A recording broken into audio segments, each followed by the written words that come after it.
Hi friends, welcome to my channel. Guppedantha Manasu serial upcoming ఎపిసోడ్లో ఏం జరగబోతుందో ఈ రోజు మనం ఇప్పుడు వీడియో చూసి క్లియర్గా తెలుసుకునేద్దాం. దానికంటే ముందు మీరు ఫస్ట్ టైం కనుక మా ఛానల్ని చూస్తున్నట్లయితే మా ఛానల్ని సబ్స్క్రైబ్ చేసుకోండి. అలాగే పక్కన ఉండే గంట సింబల్ కూడా క్లిక్ చేసేయండి. ఇక వీడియోలోకి వెళ్ళినట్లయితే వసుధారాను కాలేజ్ నుంచి గెంటేస్తున్న దేవయాని శైలేంద్రకు దిమ్మ తిరిగి షాక్ ఇచ్చిన రిషి. అలాగే డిబిఎస్టి కాలేజీ ఎండి పదవిలో తిరిగి మళ్ళీ ఆ స్థానంలో కూర్చోబోతున్న రిషి. నిజంగా అసలు రిషి తిరిగి రాబోతున్నాడా? మరి తిరిగి వచ్చిన రిషి తిరిగి మళ్ళీ డిబిఎస్టి కాలేజ్ ఎండి పదవి ఆ స్థానంలో కూర్చోబోతున్నాడా? మరి దేవయాని శైలేంద్ర నిజస్వరూపం తెలుసుకున్నాడా రిషి తిరిగి రావడంతో మరి దేవయాని శైలేంద్ర ఏం చేస్తారు? ఇవన్నీ కూడా మీరు క్లియర్ గా తెలుసుకోవాలి అనుకుంటే ఈ వీడియోని ఎక్కడ స్కిప్ చేయకుండా ఎండింగ్ వరకు చూసేయండి. అప్పుడే మీకు క్లియర్ గా అర్థం అవుతుంది. అలానే మా వీడియోని ఇప్పటివరకు కనుక లైక్ చేయనట్లయితే వెంటనే ఒక లైక్ చేసేయండి. సరేనండి, సీరియల్ ఏం జరగబోతే ఇప్పుడు చూసి తెలుసుకుందాం.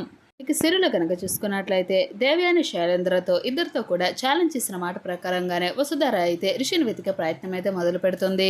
ఆ విధంగా పేపర్లో యాడ్ ఇవ్వడం కూడా జరుగుతుంది. ఇక ఇదంతా కూడా ఇలా జరుగుతూ ఉండగా ఒక రోజున చక్రపాణికి ఆరోగ్యం బాగోలేదని ఫోన్ రావడంతో వెంటనే వస్తారా తన తండ్రిని కలవాలి అని చెప్పేసి ఎంతగానో ఆతురతగా బయలుదేరి వెళ్తూ ఉంటుంది. కార్ డ్రైవ్ చేసుకుని వెళ్దాము అనుకుంటే కార్ అయితే రిపేర్కి వస్తుంది. ఇక ఏం చేయాలో తెలియక సర్లే ఆటోకి వెళ్దాంలో అని చెప్పేసి అంటూ నడుచుకుంటూ వెళ్తున్న వస్తారా అయితే ఎదురుగా ఒక ఆటో వస్తుంది. ఆటో కావాలా మేడం అని చెప్పేసి అంటారు. అవునండి అని చెప్పేసి అంటూ తన తండ్రికి బాలేని హడావిడిలో గబగబా ఆటో అయితే ఎక్కిస్తుంది వస్తారా. ఇంతలో వస్తారా మొహంలో చాలా బాధను చూసిన గమనించిన వ్యక్తి అయితే ఏమైంది మేడం అని చెప్పేసి అడగడంతో ఇక వస్తారాకైతే ఎవరిని చూసినా సరే రిషి సార్ కనిపిస్తున్నారు. రిషి ఆలోచనలో ఉన్నటువంటి వస్తారాకి అతను కూడా రిషిలానే అనిపించడంతో ఏమి మాట్లాడకుండా మౌనంగా ఉంటుంది. లోపలనే చక్రపాణి దగ్గర నుంచి ఫోన్ కాల్ అయితే వస్తుంది. అమ్మ వస్తారా, బయలుదేరావా? నాకు బాగా పెయిన్ గా అనిపిస్తుంది. అన్న వచ్చేస్తున్నాను నాన్న, ఒక్క 10 నిమిషాలు, మీరేమి భయపడవద్దు, కంగారు పడవద్దు. ఈ లోపల ఏమైంది మేడం, చాలా టెన్షన్ గా ఉన్నట్లున్నారు అని చెప్పేసి అంటాడు ఆటో డ్రైవర్ అయితే వస్తారాతో. నాన్నకు ఆరోగ్యం బాగోలేదు అని చెప్పేసి అంటూ ఎదురుగా తలెత్తి పైకి చూసేసరికి అతనిలో రిషి అయితే కనిపిస్తాడు వస్తారాకి. మీ నాన్నగారికి ఆరోగ్యం బాగోలేదన్నారు కదా మేడం, ముందు చెప్పండి, ఆటో వెళ్తూ కూడా మాట్లాడుకోవచ్చు, ఒకసారి చూడాలి అని చెప్పేసి వస్తారా అనడంతో ఎందుకు మేడం అని చెప్పేసి అంటూ సర్లే అని చెప్పేసి గబగబా ఆటో ఆపేసి కర్చీఫ్ అయితే మొహానికి కట్టుకుంటాడు అతను.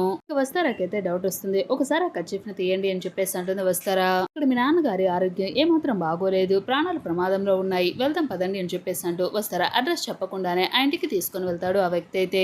అది చూసిన వస్తారా ఒక్కసారిగా షాక్ అయిపోతుంది. నేను మీకు అసలు అడ్రస్ ఏమీ చెప్పలేదు కదా, అసలు ఏమి మాట్లాడకుండానే ఏమి చెప్పకుండా మీరు డైరెక్ట్ గా ఇక్కడికి తీసుకుని వచ్చారు అంటే మీరు ఖచ్చితంగా రిషి సార్ అయ్యి ఉంటారు కదా రిషి సార్ అని చెప్పేసి అంటూ వస్తారా చాలా ఆతృతగా మాట్లాడేసరికి అతను మాత్రం ఏమీ సమాధానం చెప్పకుండా ఆటో తీసుకుని అయితే వెళ్ళిపోతాడు.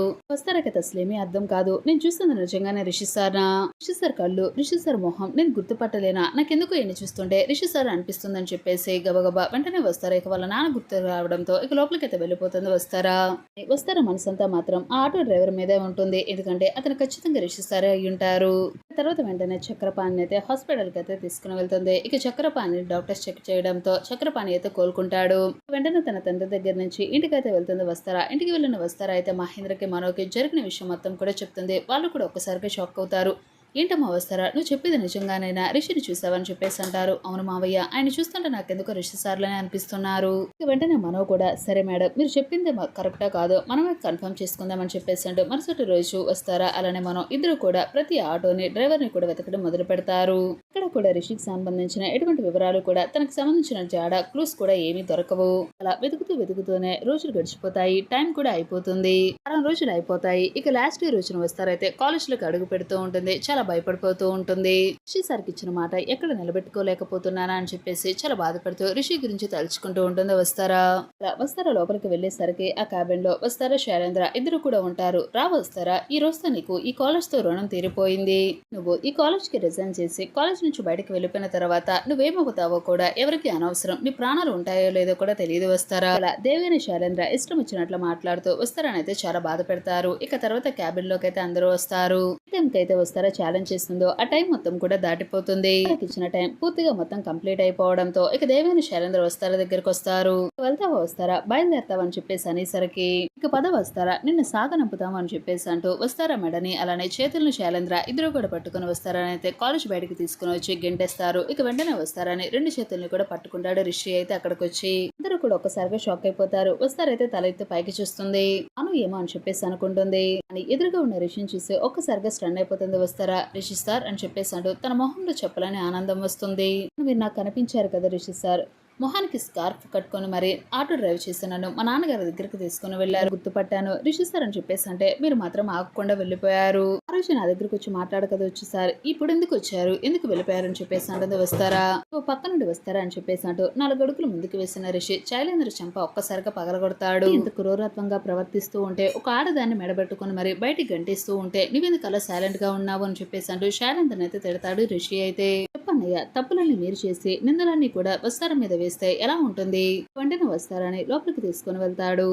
సీట్ లో కూర్చోబెడతాడు వస్తారని. అయితే తర్వాత లేదు సార్ మీరే కూర్చోండి ఈ సీట్ లో అని చెప్పేసి వస్తారా రిషిని కూర్చోబెట్టడంతో వెంటనే దేవి అని ఒక్కసారిగా షాక్ అయిపోతుంది. ఏంటి నువ్వు చేసే పని, అసలు ఈ వస్తారని నేను లోపలికి తీసుకురావద్దు అని చెప్పేసి అన్నాను కదా, మళ్ళీ ఎందుకు తీసుకొస్తున్నావు అని చెప్పేసి అనడంతో, చూడు పెద్దమ్మ, ఇప్పటి వరకు మీరు చేసిన తప్పులు చాలు, అసలు నన్ను ఎవరు ఇలా చేశారా, నా కన్నతల్లిని ఎవరు చంపారని చెప్పేసి సాక్ష్యాధారాల కోసం వెళ్ళిన నేను నా జీవితం ఇలా అవ్వడానికి కారణం మీరు.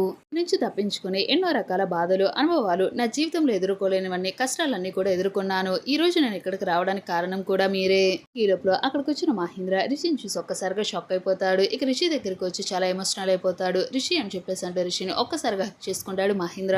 వెంటనే మహేంద్రని చూసిన రిషి కూడా డాడ్ అని చెప్పేసి అంటూ మహేంద్రని హక్ చేసుకుని చాలా ఎమోషనల్ అయిపోతాడు. ఈ లోపల మనో కూడా అక్కడికి వస్తాడు. రిషిని చూసి మనో ఆశ్చర్యపోతాడు. ఇక మనో దగ్గరికి వచ్చి రిషి చాలా థ్యాంక్స్ అని చెప్తాడు. ఇన్నాళ్ళు నేను లేని రోజులల్లా నువ్వు నా కుటుంబాన్ని అలానే నా కాలేజీని రక్షిస్తూ వచ్చావు, నేను ఎప్పటికీ తీర్చుకోలేని మనో చాలా థ్యాంక్స్ అని చెప్పేసి అంటూ రిషి అయితే మనోని అడుగుతూ ఉంటాడు. చూడండి రిషి సార్, మీరు నాకు అప్పచెప్పిన పనిని ఆ బాధ్యతను నేను ఎలా నెరవేర్చకుండా ఉంటాను అని చెప్పేసి మనం అనడంతో ఆ మాటలు విన్న దేవి అని శైలేంద్ర ఒక్కసారిగా స్టన్ అయిపోతారు. శైలేంద్ర అలానే దేవి అని అసలు ఏం మాట్లాడాలో అర్థం కాదు. అంతేకాకుండా మహేంద్ర వస్తారో కూడా స్టన్ అయిపోతారు. ఏంటి మనో నువ్వు అనేది అని చెప్పేసి మహేంద్ర ఒక్కసారిగా మనో తనగానే, సార్ మీరు విన్నది నిజమే, నన్ను ఇక్కడికి పంపించింది ఎవరో కాదు రిషి సారే. కుటుంబం అలానే నా కాలేజీ ప్రమాదంలో ఉంది, నువ్వే రక్షించాలి, ఎప్పటికైనా సరే నేను తిరిగి వస్తాను. ఎవరో నీకు తెలిసినట్లుగా అలానే నువ్వు నన్ను కలిసినట్లుగా కూడా ఎవరికి కూడా నువ్వు కొంచెం కూడా క్లూగా తెలిసేలాగా నువ్వు ఉండకూడదు, ఎవరు తెలియనట్లుగానే వాళ్ళ మధ్యలో నువ్వు తిరుగుతూ ఉండాలి. ఎప్పుడైతే నా అన్నయ్య అలానే నా పెద్దమ్మ ఇద్దరు కూడా తప్పులు చేశారు, రావాల్సిన టైంలో ఖచ్చితంగా తిరిగి వస్తాను.